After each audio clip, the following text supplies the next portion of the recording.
I get the comments and they say down below, Zach, this is just an epidemic of the bird flu and the chickens are dying because of bird flu and there's no conspiracy here. I get comments from people like that who are just still sucking down the medicine, who are still sucking down the Kool-Aid, and they're not awake about what's happening here. Those of us can see through this nonsense. Your chickens are not dying. The chickens in America are not dying. They're being murdered. They're being murdered. Here's how this works. You're a chicken farmer. You work for Tyson, or you work for Pilgrim's Pride, or you work for whoever, and you're making lots of eggs. You have these mass chicken barns, and you're making lots of eggs. And all of a sudden, somebody shows up at your door, and it's the USDA. And they say, hey, we're sorry to inform you that your birds have bird flu. We tested them. Oh, really? Well, they look okay to me. They seem fine to me. Well, let me tell you how this is going to work. Your birds have officially been infected with bird flu. So you have two choices. You're either going to let us cull your birds and let us write you a big fat paycheck, more than the value of the birds or what they could produce in their lifetime. Big fat paycheck. Here you go. And we're going to keep writing you maybe another check or two because we don't want you to make any more, because we're going to have to fumigate your system and all of your barns and everything. And so you're going to be out of production for a while.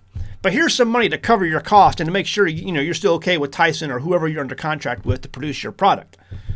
And a little bit extra for you. Okay, that sounds good. You said there was a second option. What's the second option?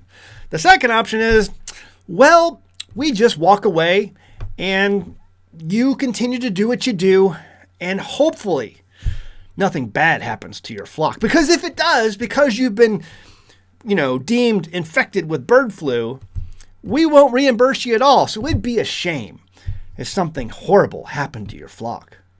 Would you like to take the money? That's what's happening across America. And in other places too. The UK is doing the exact same thing. Oh, I'm sorry. Your birds have been infected with bird flu. Unfortunately for you, that means you get to stop being a egg producer, but we're going to write you a big fat check. And if you don't take the check, well, it just might be horrible if some horrible circumstance would befall you and your bird flock. Al Capone did this back in the 1920s. This is straight from the Al Capone playbook. Buy our booze, because it'd be a shame if something happened to you because you didn't. This is what's happening. Listen, don't tell me I'm wrong on this. Find me one news story. Just one single news story where a farmer walked into his barn and all the birds were just lying around dead, sick from bird flu. And then he called the USDA. No, that's not what's happening here. What's happening, and you can read these in the articles, they're being culled. culled. Culled. Knock on the door. I'm sorry, your birds have been infected. Well, how do you know that? Well, we tested them and they're all infected. And so they're all going to have to die. But here's a big fat paycheck. And you have to take the money, or else if something happens, I'm sorry. And so what is the farmer going to do? It's his livelihood at stake. He's under contract to produce something. He has payments to the bank. He has a mortgage for all these chicken barns. He has to make money. He's going to take the money, which means you don't get eggs, you don't get chicken.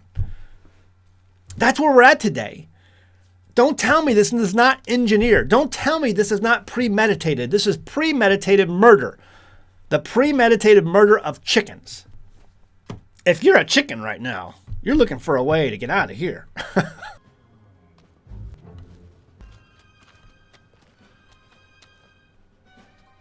You're like, is the USDA guy here? I think I heard a USDA truck pull up. We got to get out of here. Do you understand?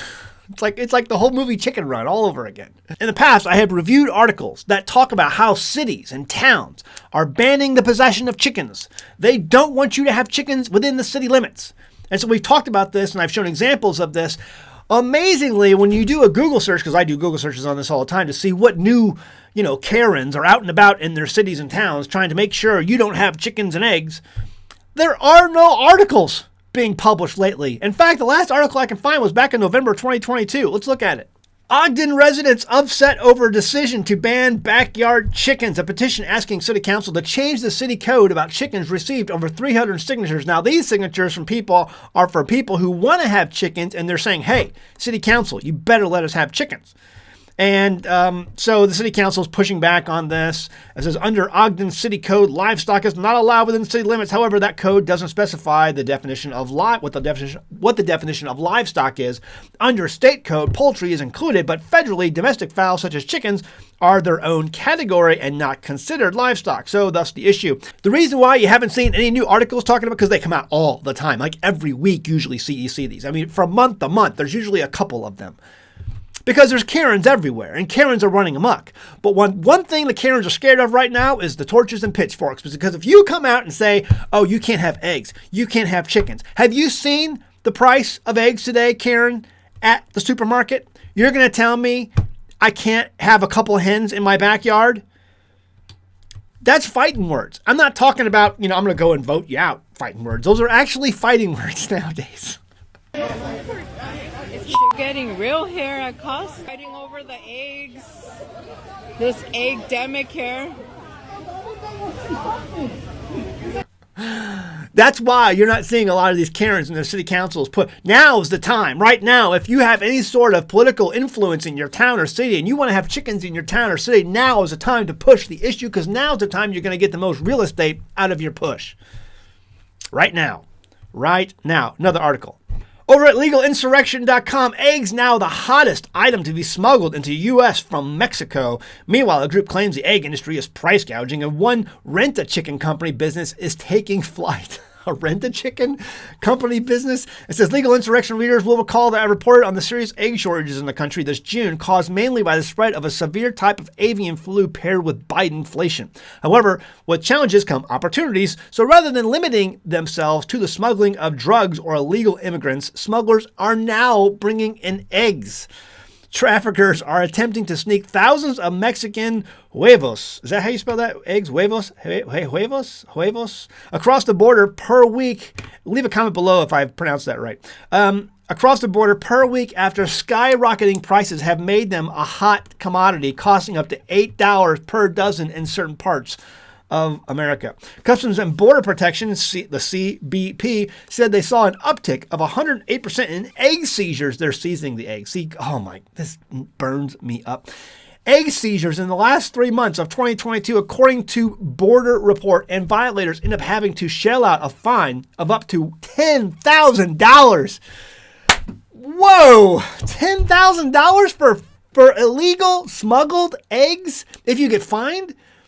Custom officers have seen many more cases where the eggs were not declared and then discovered during an inspection. When that happens, the eggs are seized and the individual is assessed a $300 civil penalty. He said, adding the $10,000 charge is usually applied to repeat offenders or commercial-sized imports. Oh, okay. So you get $300 penalty if you get caught with like a dozen eggs, or a little bit of eggs, Yeah, it's like, oh, you didn't declare that egg there. Here's a $300 fine. It's just for my egg sandwich. It's just an egg sandwich. I'm sorry, $300 fine. The San Diego field office has recently noticed an increase in the number of eggs intercepted at our ports of entry as a friendly reminder. Uncooked eggs are prohibited entry from Mexico into the U.S. Failure to declare agricultural items can result in penalties of up to $10,000. So years ago, I went to South Africa, had a great time there, went there for a speaking event, fantastic people, and they loaded me up with all kinds of biltong from South Africa that I got to bring back here and didn't get to eat because it was confiscated by the U.S. Borders and Custom. It's like, I looked at the guy and said, you're going to take that home and eat it, aren't you? You're going to do that. He's a government drone. Oh, it makes me so angry. It was packaged, sealed biltong. And they stole every single bit of it. The rules that we have in this country for stupid meat importation. I mean, listen, this is the free market at work. People want eggs. The Mexican smugglers, you should be happy they're not smuggling human beings anymore. They're making more money doing eggs. But no. You Mexican smugglers out there, you need to go back to smuggling humans like you're supposed to be doing. None of this egg business. The U.S. Department of Agriculture, USDA, has pointed to a record outbreak of avian flu as a reason for the high prices. USDA, I'm sorry, your chickens are sick. They look fine to me. Oh no, trust me, they're sick. But the nation's antitrust regulators should also examine record high profits at the top egg company, said Farm Action on Thursday in a letter to the FTC chair Lena Khan. A government employee named Khan. Fitting. Hey, anyway, listen, here's the deal, folks. It all comes down to this. Government has made this problem, and government is going to come in and try to fix the problem, and what government will do is make the problem worse. Here's the deal, guys. Here's what you need to understand and know going forward. They don't like the fact that you eat meat. It's destroying the environment in their opinion. They think this is a cause of climate change, and they're going to reduce they're trying to slowly but surely, but in our minds quickly, get you off of eating meat and protein products from animals. That's what they want. They're all a bunch of vegans living in DC. Now, here's what you need to do. Going forward, if you want chickens, right now is the time to push for it in your city councils and town councils and places where you live and work. Okay. The second thing you need to do is understand, and I'm hearing reports from other places that these chicks that they normally sell at these farm tractor supply stores, like up to $25, $30 a piece coming up this spring. Okay, if that's the case, it's time to buy an incubator. And what you need to do is find someone who has chickens and say, hey, can I get some of your eggs? If you have a rooster. Do you have a rooster in your flock? Great. Can I get some of give me a dozen eggs. Put those dozen eggs in an incubator and then raise up those chickens. Get 2 dozen eggs and put them in an incubator and raise up those chickens. Incubators are not that expensive. They're easy to find. You can get those right now. People are not thinking outside the box. They're like, where am I going to get my chickens? I got to get chickens from somewhere. Raise your own. They're not that hard to do. There's tons of homesteading channels out there who have videos on this. They raise and hatch their own birds. We have done it. We've done it naturally. We've never really had an incubator before. We've always done it naturally, but we actually are getting an incubator because we're going to start doing quail. Not only are we going to expand some of our chicken flock, but we are going to start doing quail, which are a very, very prolific bird. You got to take matters in your own hands. You got it, because ultimately the reality is at some point you're going to need to know. You're going to want to know where your food is coming from. Where is your food coming from? Because what they're providing for you looks more and more like it's going to be heavily, heavily tainted. Absolute insanity. Let me know what you guys think. Put a comment below. What are you guys doing to mitigate this? You got to become your own protein producer. You got to be a producer, period, for the days we're heading into. You have to think in those terms. Be a producer. Let me know in the comments what you're doing and how you're helping out your neighbor. They need an incubator. They need eggs. Give them some eggs. Let them raise their own chickens. Okay? All right, guys, leave a comment below. Check out our merchandise, teespring.com. So far, right now, my pets make me breakfast. You can find this shirt and also our best-selling shirt, Stupid Should Hurt. Great shirt, linked in the comments below. If we had more hurt in this world, we'd have a lot less stupid. Definitely a lot less Karens out there running the world trying to take away all of our eggs and chickens. So, great shirt. Find it down, link below. I appreciate it. All right, guys. See you next time in the homestead. Bye! This is Grandma. Grandma survived the Great Depression. She survived the Great Depression because her supply chain was local and she knew how to do stuff. Grandma was smart. Grandma told us to make do with what you got. She also said, don't put all your eggs in one basket. Homesteading is all about self-reliance and declaring ourselves to be independent from the system. We grow our own food, we raise our own animals, and doing these things helps safeguard our families from the unpredictable world that surrounds us. But what about banking? I love being my own power company, but what about being my own bank? Right now, our country is over $30 trillion in debt and rising. The Fed keeps printing money and the Congress won't stop spending money. Staying attached to the modern banking system and their investment vehicles is like putting all of your eggs in one very, very fragile basket. On one side, you have the threat of inflation and your savings value floating away.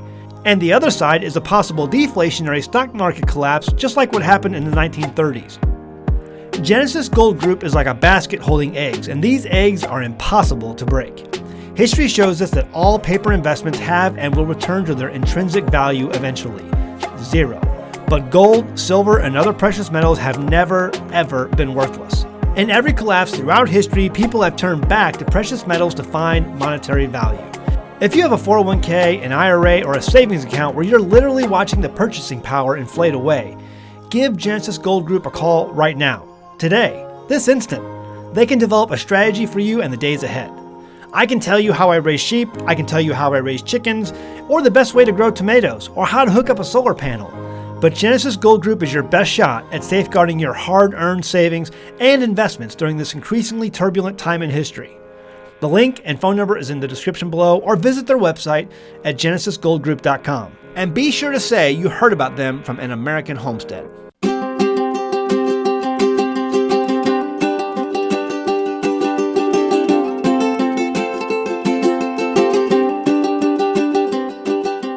Hey guys, did you know you can become a patron of an American Homestead? They get access to private videos, and we send them gifts from the homestead that we make here on the homestead.